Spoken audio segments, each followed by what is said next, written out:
नमस्कार दोस्तों, आपका मेरे YouTube चैनल हिंदी कहानी पर स्वागत है। माता पार्वती ने गाय को क्यों दिया था श्राप, आइए जानते हैं। दरअसल जिस दिन भगवान शिव माता पार्वती को परेशान करने के लिए गायब हुए थे, उस दिन तीज की तिथि थी। अब भगवान शिव जब रात तक भी नहीं लौटे तो माता पार्वती ने समुद्र के तट पर ही रेत का शिवलिंग बनाया और कुछ पूजा सामग्री के साथ पूजा करना शुरू किया। पूरी रात माता पार्वती ने भगवान शिव के लिए निर्जला और निराहार व्रत रखा। ये सब भगवान अदृश्य होकर देख रहे थे, मगर माता पार्वती के साथ ठिठोली करने के चलते वे माता पार्वती के सामने नहीं आए, क्योंकि आपको मालूम है कि देवता की तरह पूजी जाने वाली गाय पर क्रोधित होकर माता पार्वती ने गाय माता को ही श्राप दे दिया। हिंदू धर्म में गाय को माता का दर्जा दिया गया है और माना जाता है कि जब भी आप अपनी रसोई में रोटी बनाएं तो सबसे पहले रोटी गाय माता के लिए निकालनी चाहिए। मगर ऐसा क्या था, माता पार्वती ने गाय को श्राप दे दिया। दरअसल एक समय की बात है, भगवान शिव और माता पार्वती समुद्र के किनारे घूम रहे थे। तभी भगवान शिव के मन में माता पार्वती के साथ शरारत करने की सूझी। समुद्र के किनारे घूमते घूमते अचानक भगवान शिव अदृश्य हो जाते हैं और माता पार्वती भगवान शिव को अपने आसपास न पाकर परेशान हो जाती है। माता पार्वती काफी समय तक भगवान शिव की प्रतीक्षा करती है और इंतजार करते करते शाम हो जाती है और भगवान शिव के न लौटने पर अब माता पार्वती व्याकुल हो जाती है। दरअसल जिस दिन भगवान शिव माता पार्वती को परेशान करने के लिए गायब हुए थे, उस दिन तीज की तिथि थी और माँ पार्वती तीज का व्रत रखी थी। अब भगवान शिव जब रात तक भी नहीं लौटे तो माता पार्वती ने समुद्र के तट पर ही रेत का शिवलिंग बनाया और कुछ पूजा सामग्री के साथ पूजा करना शुरू किया। पूरी रात माता पार्वती ने भगवान शिव के लिए निर्जला और निराहार व्रत रखा। ये सब भगवान अदृश्य होकर देख रहे थे, मगर माता पार्वती के साथ ठिठोली करने के चलते वे माता पार्वती के सामने नहीं आए।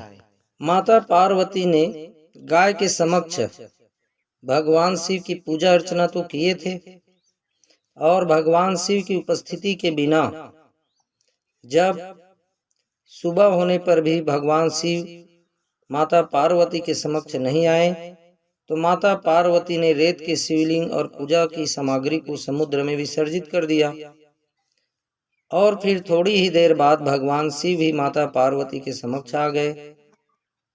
अब भगवान शिव माता पार्वती से ठिठोली करते हुए बोलने लगे, हे प्रिय, कल तीज की तिथि थी, क्या तुमने मेरी पूजा नहीं की? जवाब में माता पार्वती कहती है, हे प्रभु, मैंने आपका बहुत इंतजार किया और जब आप नहीं आए तो मैंने रेत का शिवलिंग बनाकर उसी की पूजा की। ये सुनने के बाद भगवान शिव कहते हैं कि मुझे आसपास कहीं पूजा की सामग्री तो दिखाई नहीं दे रही है।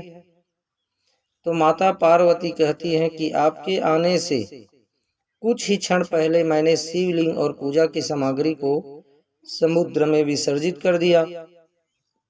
अब भगवान शिव को पूरी घटना का ज्ञात तो था, मगर वो फिर भी माता पार्वती से ठिठोली करते हुए कहते हैं, मैं कैसे मान लूं प्रिय कि आपने मेरी पूजा की है? क्या आपके पास कोई प्रमाण है या फिर कोई साक्ष्य हो तो बताइए। माता पार्वती ने गाय से अपने पूजा की साक्षी बनने को कहा था।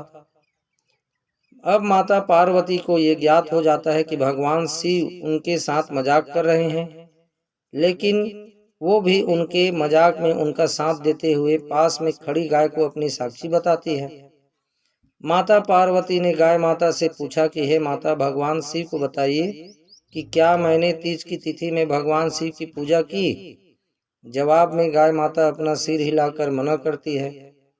इस वाक्य के बाद माता पार्वती भगवान शिव के सामने बिना किसी कारण झूठी साबित हो जाती है और क्रोधित होकर माता पार्वती गाय माता को श्राप देती है कि भले ही तू दिव्य जन्मा है और संसार के कल्याण के लिए तेरा जन्म हुआ हो, जिस तरह आज तुमने झूठ बोला है उसी प्रकार संसार में तुझे जूठन ही खानी पड़ेगी। तुझे कितना भी अच्छा भोजन क्यों न मिल जाए, फिर भी तुम हमेशा जूठन के पीछे ही भागेगी। तेरे मुख से झूठी वाणी निकलने के कारण मैं तुझे श्राप देती हूँ कि इसी मुख से तुझे जूठन खाना पड़ेगा। रसोई की पहली रोटी के साथ साथ तेरा आहार जूठन भी होगा।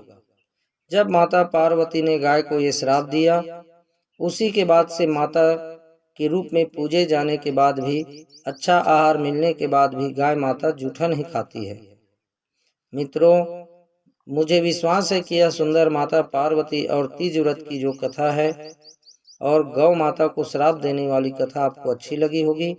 कृपया आप लाइक और शेयर अवश्य करें। इसी प्रकार की सुंदर और अच्छी अच्छी कहानियों के लिए आप मेरे चैनल को सब्सक्राइब अवश्य करें। जय श्री राधे कृष्ण, जय भोलेनाथ।